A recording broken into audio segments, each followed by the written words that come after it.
In this video, we'll be diving into how micro-CT scanning can be used to create ST files, the files used in 3D printing. Duncan will be showing you the different models that can be made, for example chess pieces. We'll guide you through the process of scanning and modelling and how these files can bring digital designs to life. While we're on the topic of chess pieces, I would like to mention Duncan Bell's father, Robert Charles Bell. He authored 27 books, including Board and Table Games Volume 1 and 2. I'll leave a link in the bio to his Wikipedia page if you'd like to read more. This is a statue carved by the late Dr. Peter Ramsden, who was a particular friend of mine. What we did with Peter Ramsden's lady was to put her in the hospital scanner at the Ipswich Hospital in the early hours of the morning before any lists started, and performed a scan, which you will see. Having formed a scan, we then used David Mortimer's software, TomoMask, to produce the file format, the so-called STL format, that we then used for printing.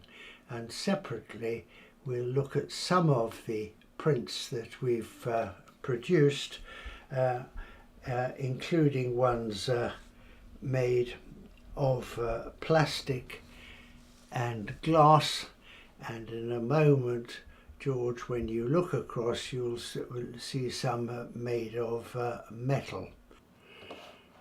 Okay, so this is the scan that was performed at the Ipswich Hospital at the same time as the radiological phantoms to test attenuation were done before a list. Now at the moment, and I'll just go onto the 3D view, really it's all pretty unpromising. You can see the higher attenuation support, but Peter's lady is not present. So if we just cut into the side to get rid of that support, again we really can't see our mysterious lady. And this is because the wood has a relatively low attenuation, and this of course is set at the standard settings for an abdominal CT. So what we need to do is exactly as we will keep hammering home with looking at insects, is to use the feature in which we alter the windows and levels, because what we're interested in is obviously our wooden lady that's being pretty well blotted out at the windows and level settings the hospital provide. So let's just gently move this along, and hopefully our lady will gradually appear.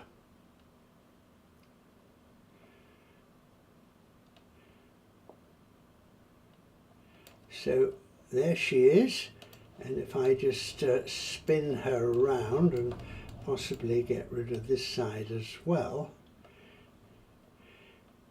I think we can start to see what a very beautiful statue Peter Ramsden has produced. Now I'm now going to cut inside her to look at the internal structure in terms of the grain of the wood. One thing I think Peter was brilliant at was using the grain of the wood to its best advantage. I think I'll just spin it this way, funnily enough. So I shall cut in to her, and I think you can see now the beautiful grain and the way in which Peter was able to use that, for instance, to bring out the girl's hair. what we then did with the file, which was then 12-bit data, this was our hospital DICOM, we fed it into David Mortimer's Toma mask.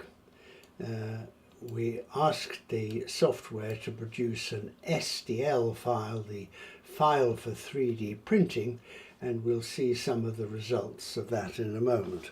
So if we wish to give her some colour, the obvious one to go for would be, rather than some of these particular ones, though that is quite nice, possibly the obvious one to go for would be brown, and again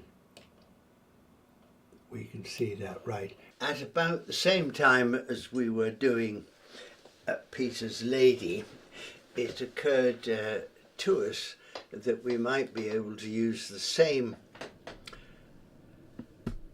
technology to help patients unfortunate enough to have developed either a head and neck cancer or have an intracranial brain tumour that required radiotherapy and therefore an immobilization mask.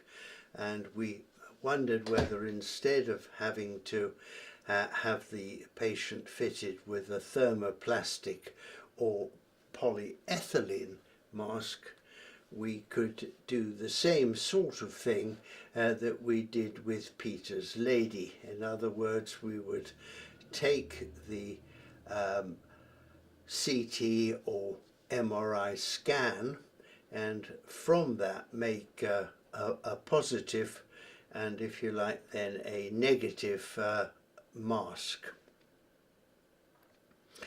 The people involved here were Professor Stephen Laycock, and again we were using the software that David Mortimer had developed for us. Toma mask. I'd like to give some credit to Dr. Matthew Tam, a consultant radiologist at Southend. I haven't got a picture of him, but this is his MRI scan, which is a very good likeness. Now, this worked well, but there was the problem as to how accurate the masks we were making, how comfortable a fit, and how close. And we then were lucky enough to get Dr. Mark Fisher to join our dream team, plus a couple of the PhD students. Mark suggested that we involve this gentleman, who was called Eddie. He's a radiological anthropomorphic phantom.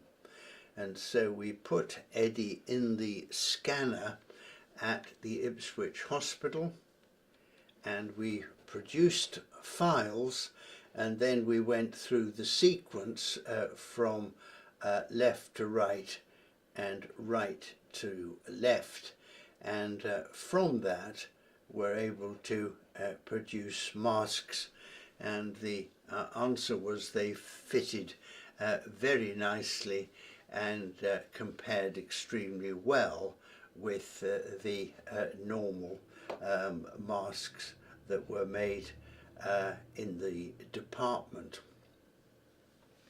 We also wondered, or in fact Wendy Knights, our therapeutic radiographer, wondered whether we could use the same technology to make what are known as boluses, the definition being given underneath. So she and Dan Emmons again scanned the long-suffering Eddie, and what we then did was to make small boluses of Eddie's nose or ears The thing is that sometimes there are awkward cancers requiring radiotherapy, either inside or the ear, or awkwardly placed right in the corner of the eye. And to cut a long story short, we were quite successful.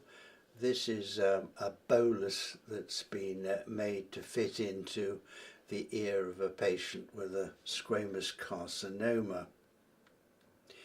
So, as we've said, the bolus is material which is placed on the skin and alters the dose of X-ray beams used, or protects normal skin around. And this, as I say, was done at the Ipswich Hospital by the medical physicist Dan Emmons.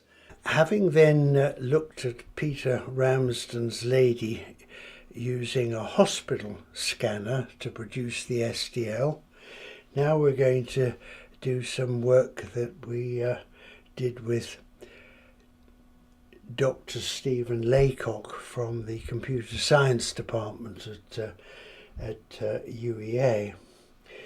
These that I've got in my hands are examples of some very fine carving produced by Cantonese workmen making chessmen.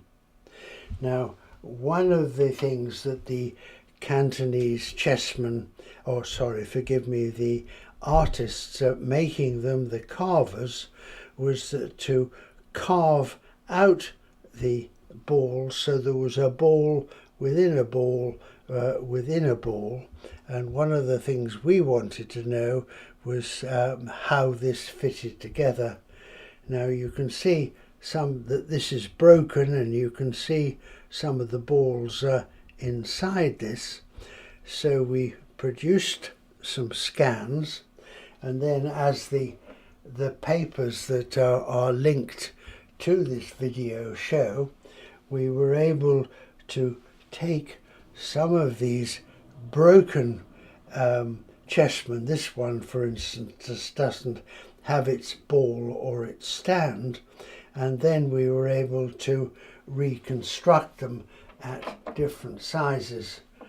So here is the original, and here, for instance, is a 3D print, and I don't know if you can see, but the balls all move about.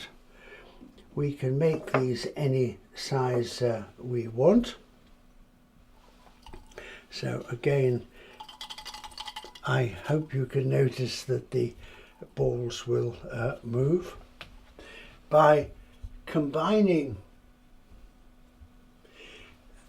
the 3D models with getting a skilled artist to do 3D modelling, we were able, for instance, to give this Mongolese soldier, we were able to give the horses their legs, we were able to put arrows in the quiver and produce a movable ball.